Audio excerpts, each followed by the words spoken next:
Mendarda marketing યાર્ડમાં ચોથું ખરીદ કેન્દ્ર શરૂ કરવામાં આવ્યું છે, જેમાં ખેડૂતો ખૂબ મોટા પ્રમાણમાં મગફળી લઈ આવતા હોવાથી ચોથું કેન્દ્ર શરૂ કરાયું છે।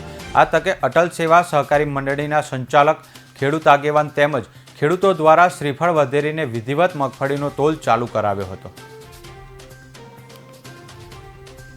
મેંદરડાની શ્રી અટલ સેવા સહકારી મંડળી દ્વારા મેંદરડામાં ચોથું કેન્દ્ર ખોલવામાં આવ્યું છે, જેથી કરીને ખેડૂતને મગફળીમાં સરળતા રહે।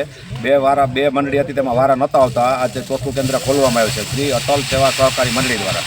તો અને એમાં ચોખ્ખી જ મગફળી આવશે। દરેક ખેડૂતોને વિનંતી છે કે ઘરેથી સાફ કરીને ચોખ્ખી લઈ આવવાની, એટલે તમારી મગફળી ઝડપથી પાસ થઈ જાય અને વારો પણ વહેલો આવે। અને આ મંડળીમાં એવું એના સંચાલક શ્રી લાલભાઈ મળ્યા તો વાત કરી કે અહીંયા પારદર્શકતા રહે, કોઈ પણ ખેડૂતની લાગવા ગાલશે નહીં, ખોટું કરવામાં નહીં તેવી બાહેંધરી આપવામાં આવી છે। અને એ સાથે આજે મંડળીના શ્રી ગણેશાઈ કરવામાં હતા। આજે 40 ખેડૂતો 30 ખેડૂતોને વારા હતા, એમાં 20ને બોલાવવામાં આવ્યા છે, મગફળી લઈને આવ્યા છે। અત્યારે તોલ પણ ચાલુ થઈ ગયો છે।